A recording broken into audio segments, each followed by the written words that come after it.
to go about it if all you were doing was to manage budgets and the power to stop the power to appoint outside of the panel? Yeah, thank you, Chair. I did not want to go deeper into HR matters. Mr. Nza has a history of appointing one single firm, which is Jack's Mapiyeye attorneys. He had that challenge. And the fees were exorbitant in terms of his fee structure. And we advised him that please use the panel of attorneys, even though he was advised by his HOD to use the panel in the corporate and legal department. He used them, but he paid them differently. The fee structure was different, hence the escalation of this legal cost continued to an extent that we failed to actually pay other attorneys in terms of the work that the services that they've rendered to the municipality. So we had to do something from the accounting level to ensure that even in the process there's credibility. And from the top of my head, Mr. Mapiyeye never won any case. And at some point, he did not even attend the court case where the accounting officer was issued with summons. Okay, let's not speak about Mr. Mapiyeye, who doesn't have a right of reply, but you've answered me. Thank you. Okay, thank you. Thank you, Commissioner Baloyi. Unless there are questions from commissioners on this question, I'm moving on to the next question, which is my last question. And that is question 13, Dr. Mashazi. It starts at your page 24.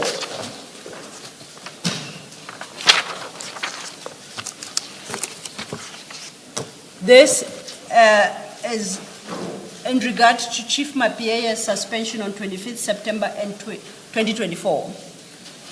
And in particular, it invites you to provide the reasons, basis, and necessity thereof, including factors taken into consideration in suspending him. That's on the one hand.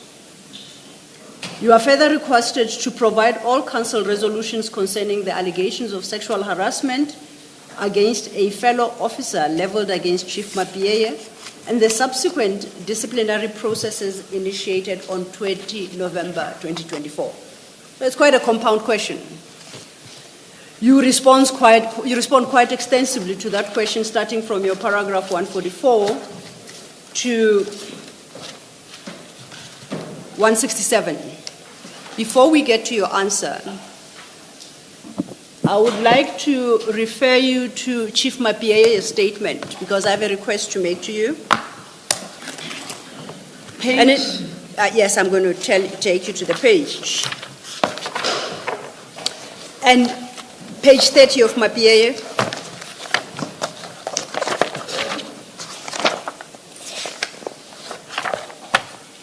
And under a heading titled Laying of Trumped Up Charges Against Me, he deals with this issue of his suspension from paragraph 112 to 115.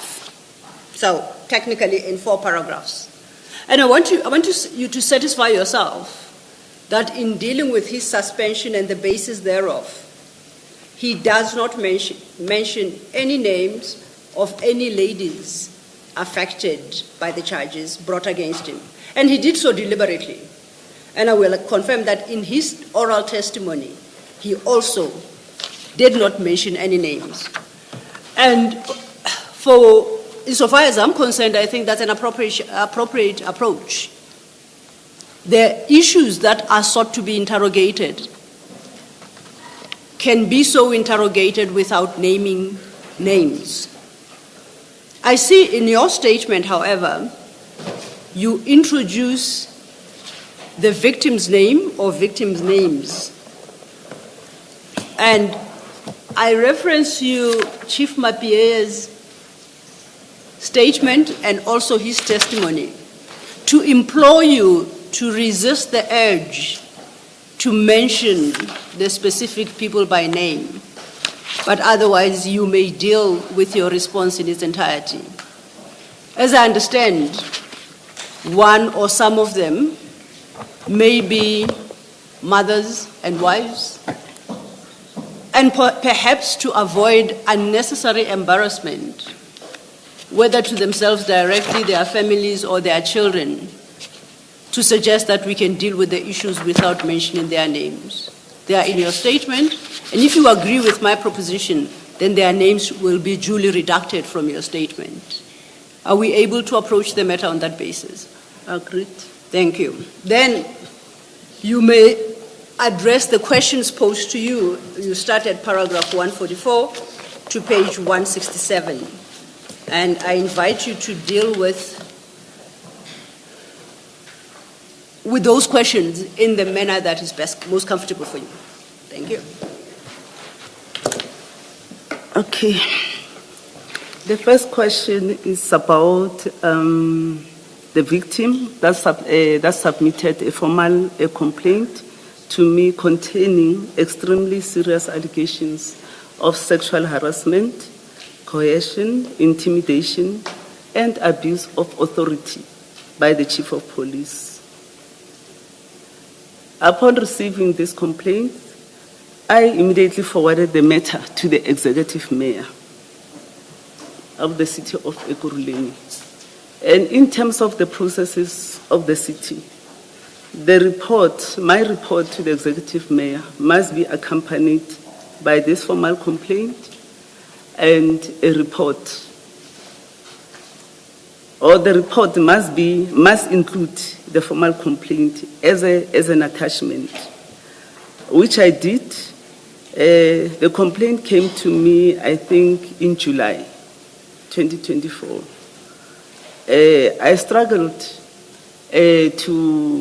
to convince the Executive Mayor to entertain the report, as I believe that the report has serious misconduct against a senior official.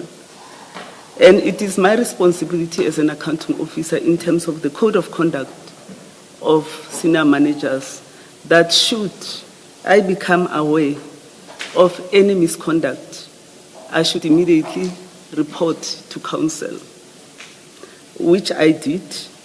But the process of reporting to council, I must first go through the mayoral committee, and I was blocked. I received the complaint in July. I thought this report would serve in the mayoral committee end of July. Unfortunately, I was blocked. And I tried again in August to submit the report to the mayoral committee. The first time, it was never even entertained. The second time, the mayor